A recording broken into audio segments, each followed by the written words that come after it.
வாருங்கள், இன்றும் கூட பைபிளில் இருந்து ஒரு அற்புதமான கேரக்டரை உங்களோடு பகிர்ந்து கொள்ள வேண்டும் என்று விரும்புகிறேன். அர்த்தசஷ்டாவின் ராஜ்யத்தில் எஸ்ரா என்கிற சாஸ்திரி பொறுப்போடே கூட சில பொறுப்புகளை உணர்ந்து காரியங்களை செய்கிறான். அர்த்தசஷ்டாவின் இடத்துல ஒரு நாள் தேவன் அந்த எஸ்ராவின் இடத்திலே பேசுகிறார். எஸ்ரா, நீ புறப்படு. அங்கே ஆலய பணிகள் நடப்பதில்லை. ஆலயத்திலே ஊழியம் நடைபெறவில்லை. நியாயப்பிரமாணத்தை போதிக்க நீ போக வேண்டும். உன்னோட கூட பிரதான ஆசாரியர்களையும் லேவியர்களையும் அழைத்துக் கொண்டு செல். ஆலயத்தின் ஊழியத்தை நடத்து என்று எஸ்ராவிடம் தேவன் சொன்னார். எனவே எஸ்ரா சென்று அர்த்தசஷ்டாவினிடத்திலே கேட்கிறான், ஐயா, நான் போக வேண்டும். எங்கள் தேசத்திற்கு போக வேண்டும். அங்கே போய் ஆலயத்தில் நடக்க வேண்டிய பணிகளை நான் செய்ய வேண்டும் என்று கேட்டபோது அர்த்தசஷ்டா என்கிற அந்த ராஜா ஒத்துக்கொள்கிறான்.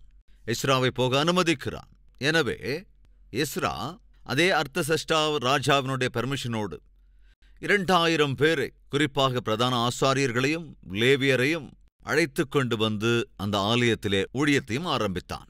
செருபாபேல் ஆலயத்தை கட்டி முடித்த பிறகு அதற்கு பின்பு எஸ்ரா வருவதற்கும் இடையிலே 60 ஆண்டுகள் கடந்துவிட்டது. நான் சொல்றத புரிஞ்சுக்கோங்க. செருபாபேல் வந்து ஆலயம் கட்டி முடித்த காலம் என்பது சுமார் 20 to 30 வருடங்கள். ஆக்சுவலாக ஆலயம் கட்டி முடிக்கப்பட்டது 7 வருடங்கள். ஆனால் அதற்கு தடையாக இருந்தது என்னவோ 14 வருடங்கள். ரெண்டையும் சேர்த்தா 21 வருடங்கள். எனவே 21 வருடங்களானது ஆலயம் கட்டி முடிக்கப்படுவதற்கு. கவனிங்க, ஆலயம் கட்டி முடிக்கப்பட்டதே தவிர ஆலயத்தை நடத்துவதற்கு, ஆலயத்திலே ஊழியம் செய்வதற்கு தேவையான ஆசாரியரும் லேவியரும் இல்லாததினாலே ஏறக்குறைய 60 வருடங்கள் அந்த ஆலயம் அப்படியே இருந்தது. ஜனங்கள் இருளுக்குள்ளாகவே வாழ்ந்தார்கள். அப்படிப்பட்ட சமயத்தில்தான் 2வது பேட்சாக கவனிங்க, எஸ்ராவும் எஸ்ராவோடே கூட பிரதான ஆசாரியரும் லேவியரும் எருசலேமுக்கு வருகிறார்கள். எஸ்ரா எருசலேமுக்கு வந்த பிறகு அங்கே ஆலய ஊழியத்தை ஆரம்பிக்கிறான். ஆசாரியர்களிடம் பொறுப்பை ஒப்படைத்தான். லேவியர்களிடம் அவர்கள் பொறுப்பை ஒப்படைத்தான். தேவன் கொடுத்திருந்த கட்டளைகளின்படி ஆலயத்தில் அற்புதமான ஊழியம் ஸ்டார்ட் ஆனது. அப்படி ஸ்டார்ட் ஆக காரணம் யார்? எஸ்ரா. இந்த எஸ்ரா யாருங்க? சாஸ்திரி, அதாவது நியாயப்பிரமாணத்தை போதிக்கிற ஒரு போதகன்.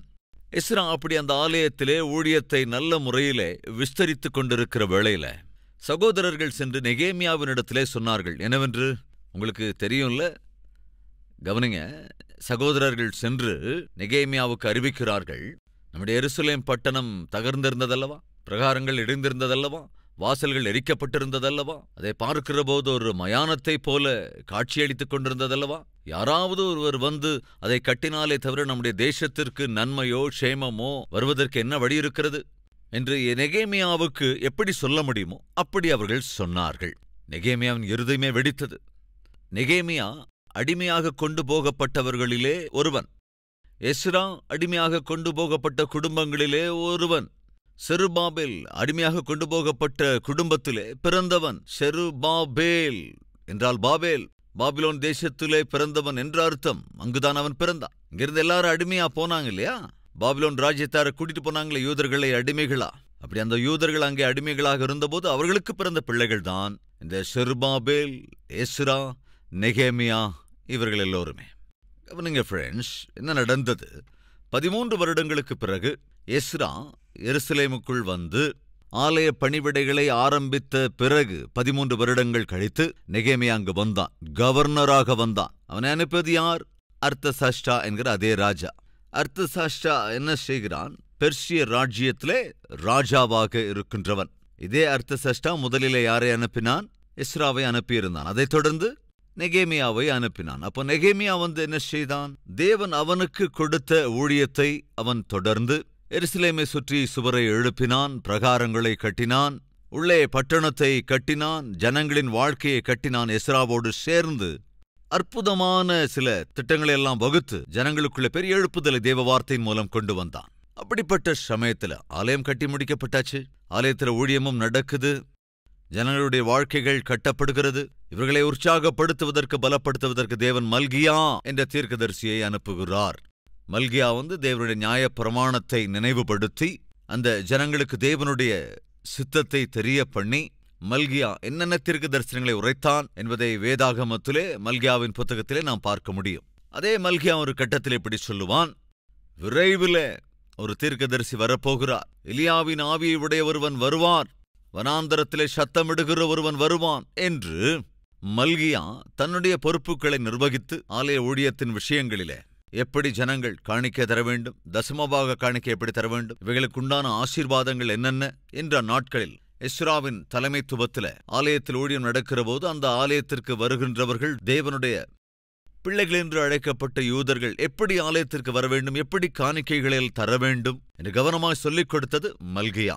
நாம் என்ன புரிஞ்சுக்கிறோம்? செருபாபேலோ ஆலயத்தை கட்டினான், எஸ்ரா சாஸ்திரியோ ஆலயத்தில் ஊழியத்தை செய்து வந்தான்.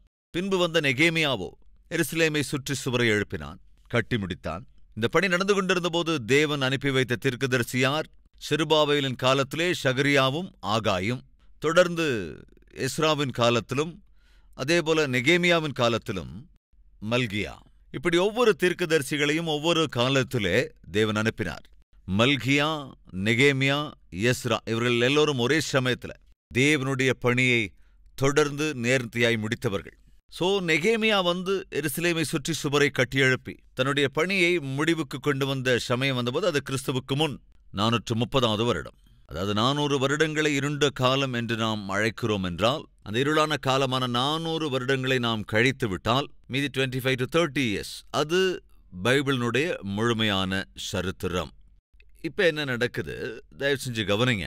கோரேஷ், அவனை தொடர்ந்து தரியு, அவர்களைத் தொடர்ந்து அகாஷ்வேரு என்ற ராஜா வந்தான்.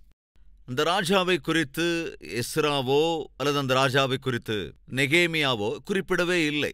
ஏன் குறிப்பிடவில்லை என்றால், செருபாபேல் ஆலயத்தை கட்டினான் அல்லவா? அப்படி கட்டியதற்கு பிறகு 60வது வருடத்திலே எஸ்ரா அங்கு வருகிறான். கவனிங்க, இந்த 60 வருட காலத்திலே அகாஷ்வேரு பெர்சிய ராஜ்யத்தை அரசாட்சி செய்தான். அங்கே என்ன நடந்தது என்றால், இந்த அகஸ்வேரு தன்னுடைய மனைவி தன் பேச்சை கேட்கவில்லை என்று வஸ்தியை ராணி என்கிற ஸ்தானத்திலிருந்து எடுத்து விட்டான். அதைத் தொடர்ந்து ஒரு அழகி போட்டியை நடத்துகிறான். அந்த போட்டியிலே ஜெயித்தது எஸ்தர். எஸ்தர் அகாஷ்வேருவின் மனைவியாக தெரிந்து கொள்ளப்பட்டாள். அந்த எஸ்தர் மனைவியாக தேர்ந்தெடுக்கப்பட்ட பிறகு இந்த தேசத்திலே இடம்பெற்ற சம்பவங்கள் என்ன? அங்கே ஆமான் என்கிற ஒரு துன்மார்க்கன் இருந்தான். அவனுக்கு யூதர்கள் என்றால் பிடிக்கவே பிடிக்காது. அதற்கு முக்கிய காரணம் என்னவென்றால், தான் ராஜாவுக்கு அடுத்த ஸ்தானத்திலே இருந்து கொண்டிருந்த பொழுது அங்கே மொர்தேகாய் என்கின்ற ஒரு யூதன் இருந்தான்.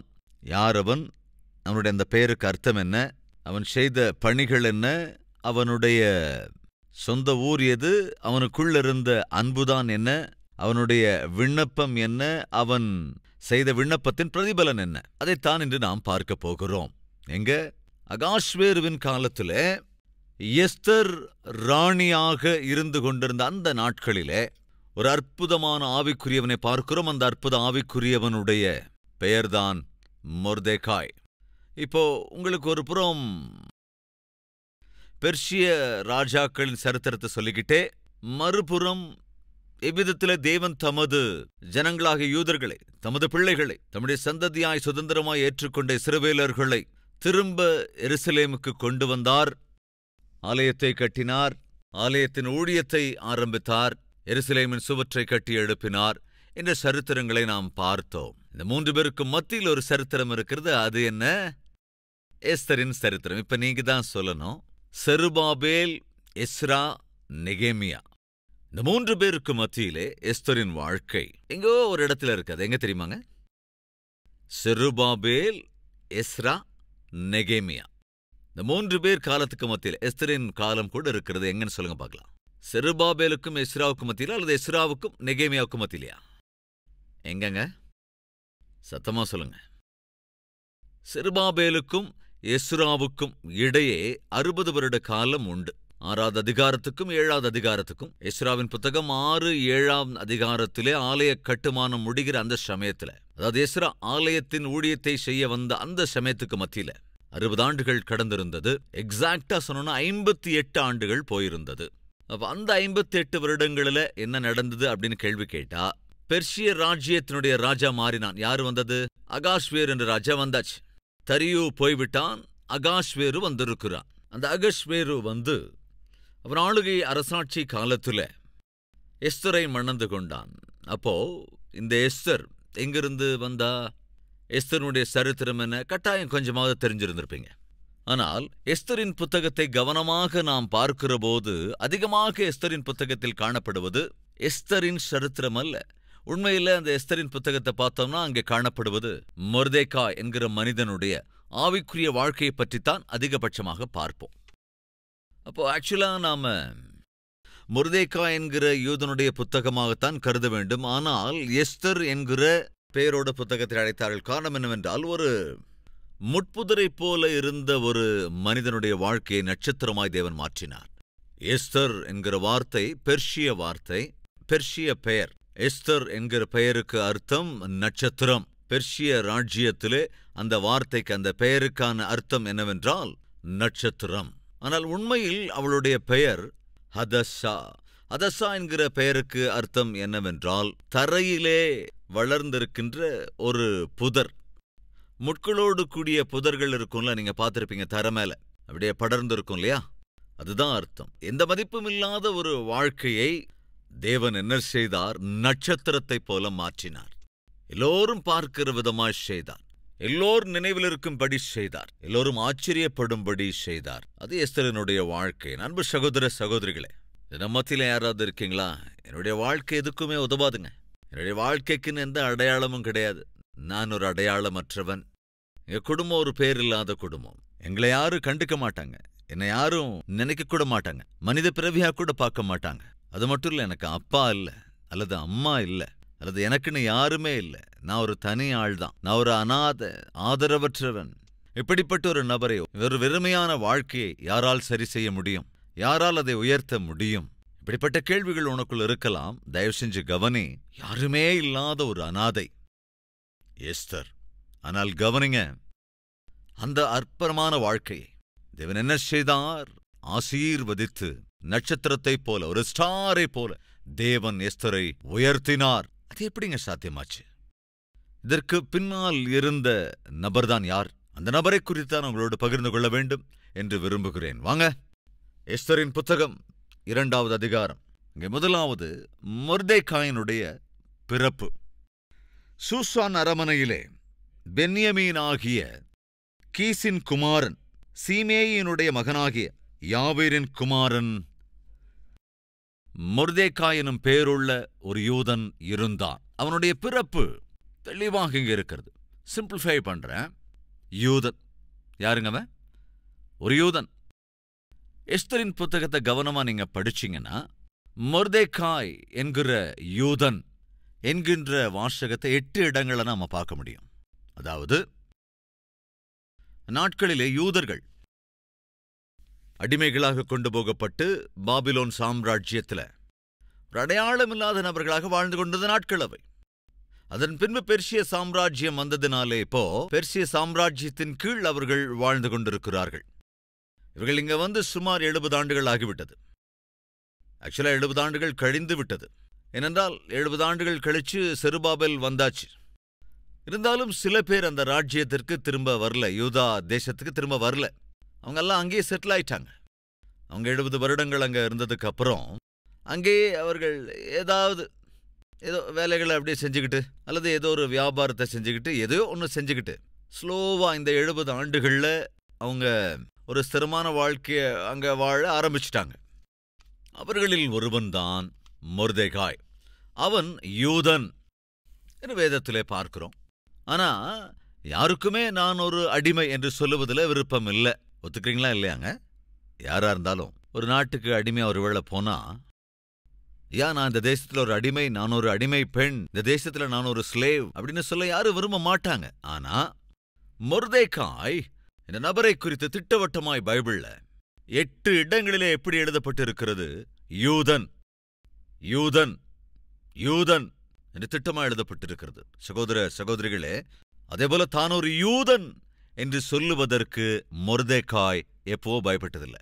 அடிமையாக இந்த தேசத்தில் இருக்கிறேனே தவிர, நான் ஒரு யூதன், என் தேவன் கர்த்தர், நான் கர்த்தருடைய சந்ததி, நான் கர்த்தருடைய சுதந்திரம்.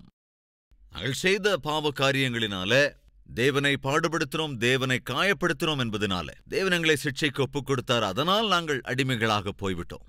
அடிமைகளாக இருப்பதால் மாத்திரம் எங்கள் பிறப்பை நாம் மறக்க மாட்டோம்.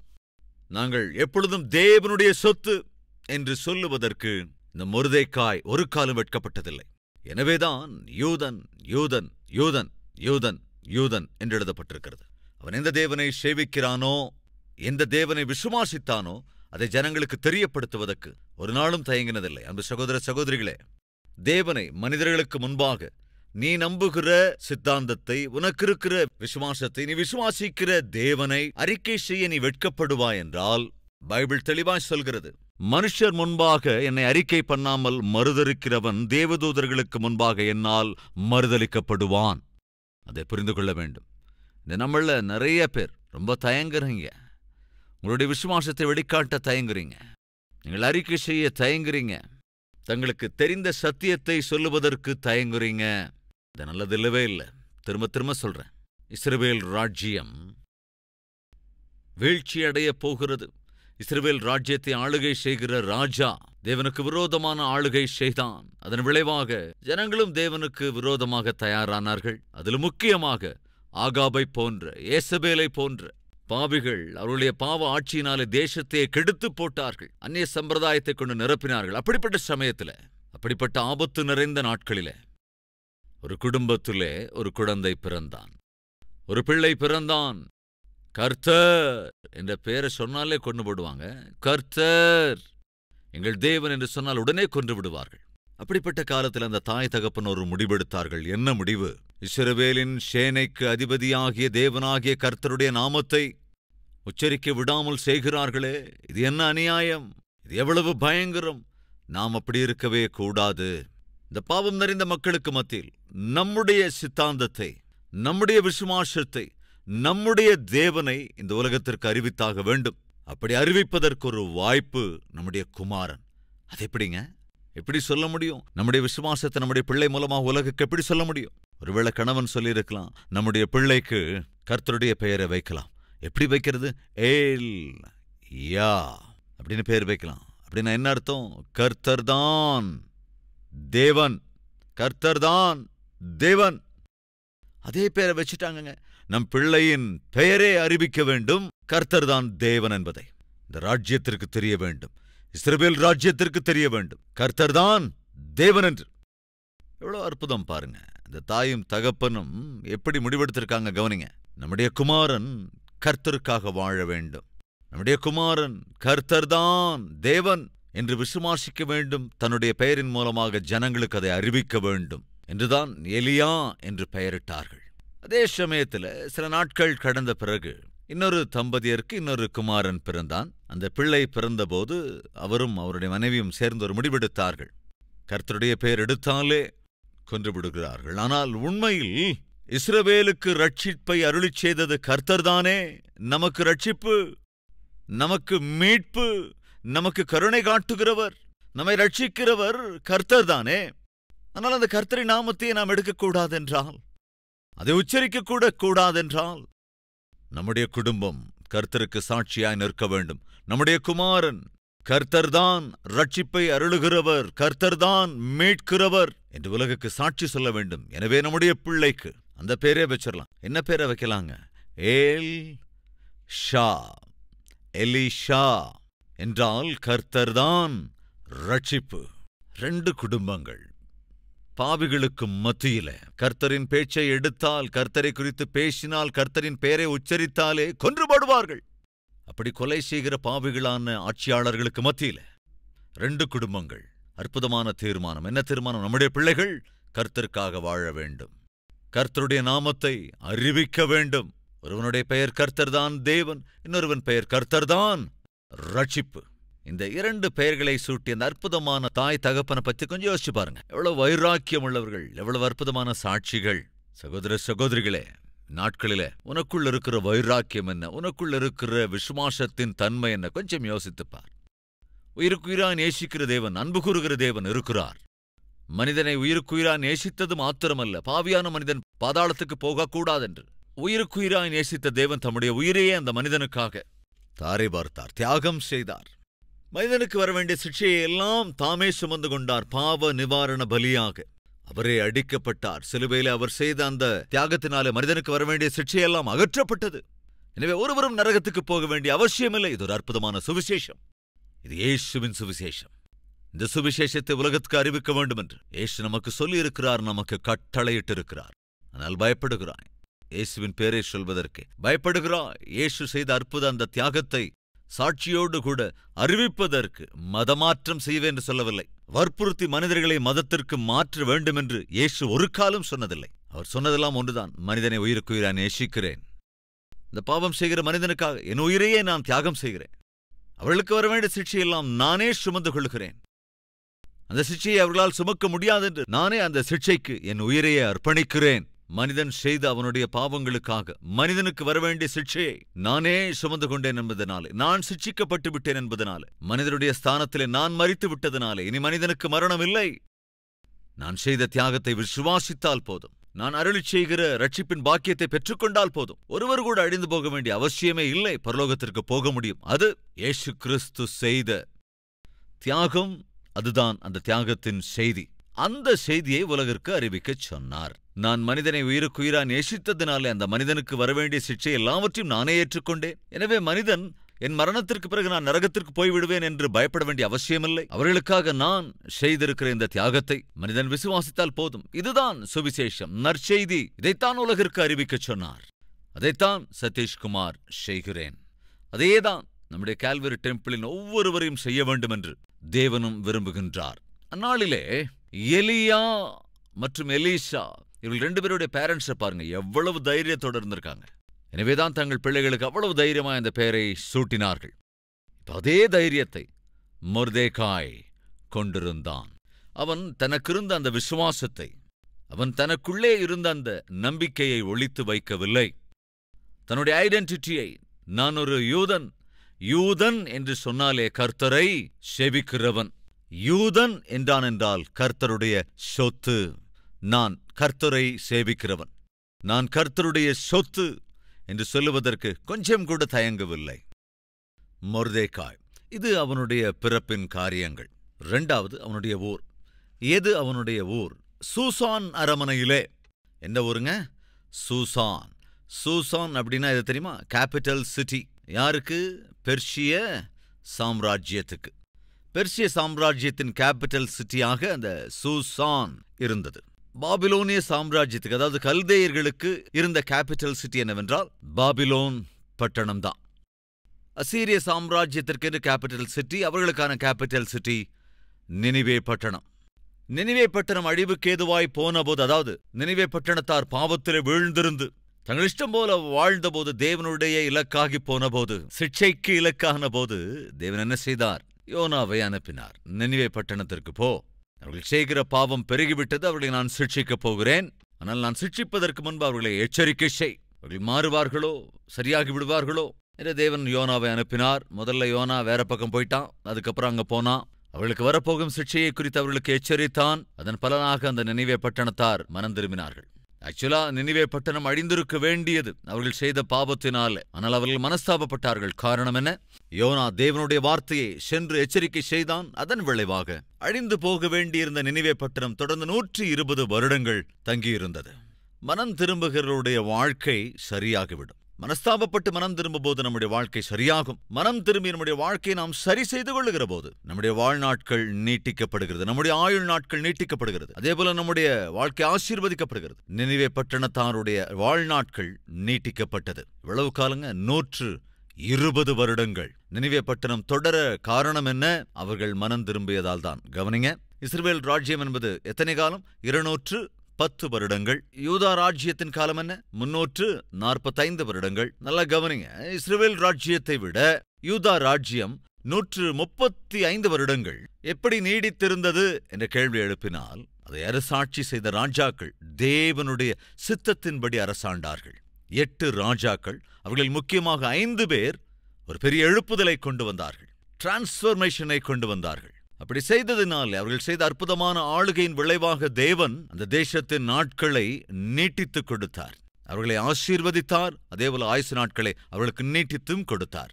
பெற்றோர்களே, நாம் தெய்வ சித்தத்தின்படி வாழ்ந்தால் தேவன் உங்கள் குடும்பத்தின் நாட்களை, உங்கள் சந்ததியினரின் நாட்களை நீட்டித்து விடுவார். ஏலி தன் இஷ்டப்படி ஆசாரியனாக வாழ்ந்தான். அவனுடைய குமாரர்கள் பரிசுத்தமற்ற ஊழியத்தை செய்தார்கள். தேவன் என்ன செய்தார்? அவர்களுக்கு நாட்களே இல்லாதபடி செய்துவிட்டார். அவர்கள் வீட்டிலேயே முதியவர்கள் என்ற வார்த்தை இல்லாதபடிக்கு திடீரென்று எல்லோரும் இறந்து போவார்கள். ஆயுள் இருக்காது, ஆரோக்கியம் இருக்காது. அது சபிக்கப்பட்ட குடும்பம். ஆயுள் நாட்கள் நீடிக்காது ஏலி சந்ததிக்கு. காரணம் பாவம். பாவம் என்ன செய்கிறது? மனிதனின் ஆயுசு நாட்களை குறைத்து விடுகிறது, வாழ விடாமல் செய்து விடுகிறது, திடீரென்று வாழ்க்கையை முடிவுக்கு கொண்டு வந்து விடுகிறது. சகோதர சகோதரிகளே, இதை புரிந்து கொள்ள வேண்டும். வாருங்கள் ஜெபத்திலே ஒரு மனப்படலாம்.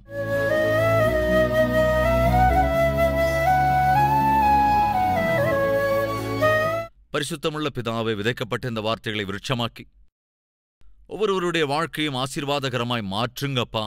அந்நாளிலே ஒரு அடிமையான யூதன் தனது சிறிய வேலை எவ்வளவு நம்பிக்கைக்குரியதாய் செய்தான்.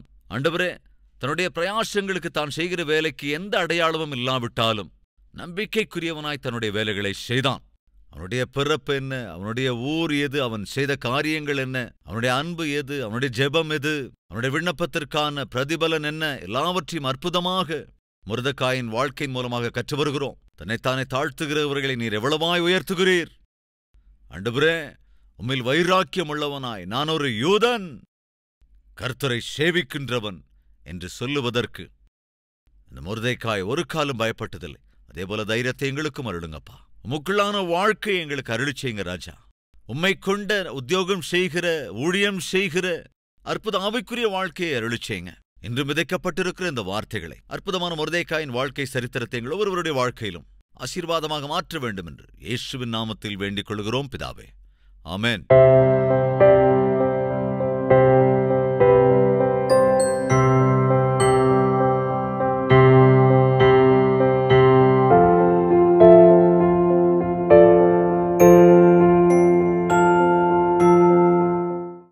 எங்கள் முகவரி: கல்வரி, தபால் பெட்டி எண் 30, குக்கட்பள்ளி, ஹைதராபாத் 72.